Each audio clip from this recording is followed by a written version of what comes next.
entend. Le grand débat sur France Bleu, la 8 et le Dauphiné. Annemasse et ses trois candidats, M. Benoît, M. Dupeset, M. Vigny. Deuxième thème, la cohésion sociale, le logement. Catherine Poncet pour le Dauphiné libéré. Alors justement, vous parliez de ce boulevard urbain qui, selon vous, permettra de relier les quartiers à rénover, donc Perrier-Livron, au reste de la ville. Quelles autres mesures pour assurer ou améliorer la cohésion sociale à Annemasse? François Vigny. Écoutez, nous avons sur notre programme, nous l'avons dit, un toit pour tous. Bon, c'est une grande ambition, ça ne sera pas facile à réaliser, puisqu'on voit bien qu'au niveau de l'agglomération, il y a 2600 personnes qui sont en attente, si vous voulez, d'appartements. Et ces chiffres sont contestés par personne. Donc nous continuerons à faire du logement, avec un quart en logement social, un quart en propriété. Mais je pense que ce problème peut être, pour respecter la loi SRU, on peut être d'accord de temps en temps. Oui, on est d'accord, voilà. Pour respecter, si vous voulez, pour respecter l'envie de chacun, de chaque Annemassien, si vous voulez, de savoir son propre appartement, je pense que c'est une thématique qui doit être abordée au niveau de l'agglomération.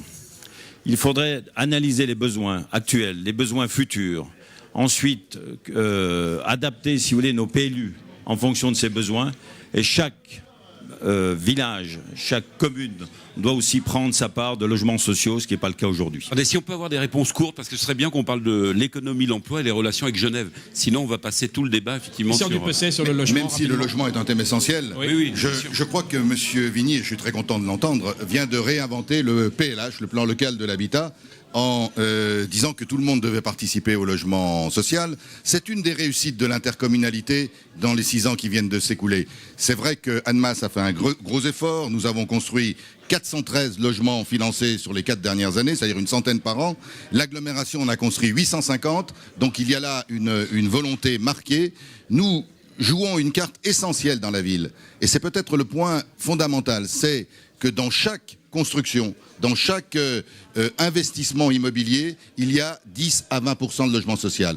Car le logement social, le logement aidé, c'est d'abord la mixité sociale, c'est pas la reconstitution de ghettos. Donc je crois que là, il y a un choix de vie, un choix de cohésion sociale extrêmement important pour l'avenir. Alors donc, vous développez tous le logement social. Est-ce qu'on peut parler maintenant économie et emploi, car l'heure tourne. C'est donc notre dernier thème de ce grand débat sur France Bleu et sur le Dauphiné. Économie, emploi, relation avec Genève. Qui veut commencer? Monsieur Benoît. Pierre Benoît, oui. Alors, moi, s'agissant, en tout cas, vous ne m'avez pas interrogé sur le logement social. Vous êtes pour? Ouais, mais je suis, bien sûr que je suis, comme tous, comme tous les citoyens conscients, en faveur des efforts qui doivent être poursuivis en matière de logements sociaux. Je vais simplement reprendre un chiffre, 2 chiffres en fait. Annemasse, on atteint 25% de logements sociaux. La loi SRU, je le rappelle, c'est 20%, donc on est au-dessus de cet objectif. Et si l'on prend Chablais-Gare, par exemple, l'objectif qui est poursuivi par la municipalité actuelle, c'est un tiers de logements sociaux, ce qui remporte... Non, un tiers. Un tiers, c'est 33, enfin bref.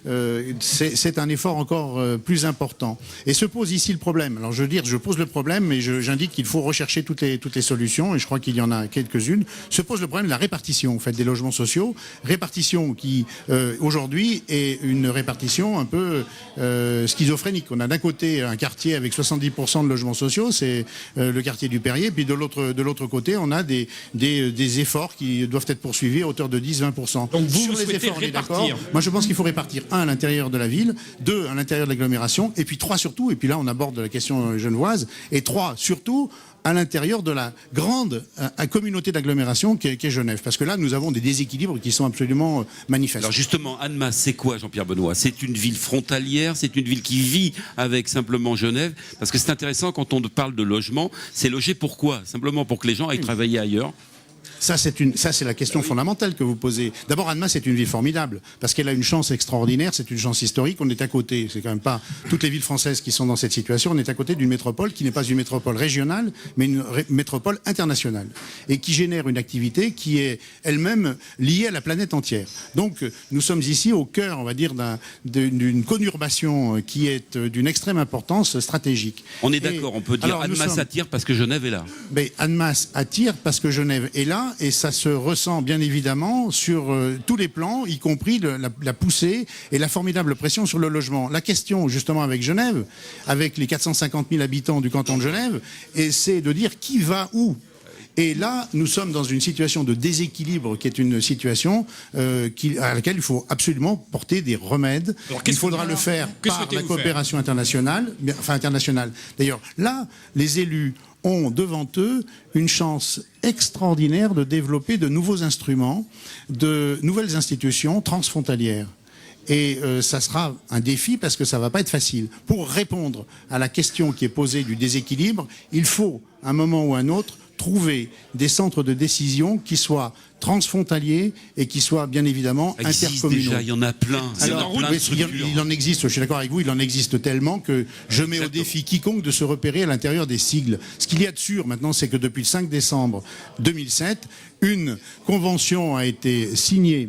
Et cette convention qui a été signée dans le cadre de la communauté d'agglomération franco-valdo-genevoise, c'est un peu long à dire, mais disons que la région, en fait c'est une région, eh bien cette convention a pour objectif de répartir un peu mieux, mais pas suffisamment.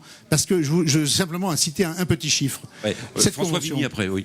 50% de l'effort sera pour le côté suisse, on va dire, et 50% du reste pour le côté français. Or, le côté français est déjà quelque part surdensifié par rapport à cette... François Vigny, c'est intéressant là, parce qu'on est dans le cœur du débat avec évidemment cette relation entre cette ville internationale et également le rôle d'Annemasse. Monsieur Benoît a tout à fait raison, si vous voulez, de se soulever ce problème où Genève ne joue pas tout à fait le jeu en termes de logement. C'est le moins qu'on puisse dire. Mais j'ai quelques craintes, ou quelques doutes quand même qu'on puisse aboutir rapidement. Vous ne croyez pas, vous, à cette grande je crois, si vous, bien sûr. Pourquoi faut-il attendre des Genevois ? Mais ce qu'il faut vous dire, c'est aujourd'hui. Qu'est-ce qui se passe aujourd'hui ? Qu'est-ce qu'on va faire aujourd'hui pour Annemasse ? Ça qui est intéressant. Alors que, bien sûr, quand les discussions avancent, et cette charte est une belle réussite, mais aujourd'hui, ça ne change rien pour les Annemassiens. Aujourd'hui, les Annemassiens ont toujours la pression foncière, toujours la pression du logement.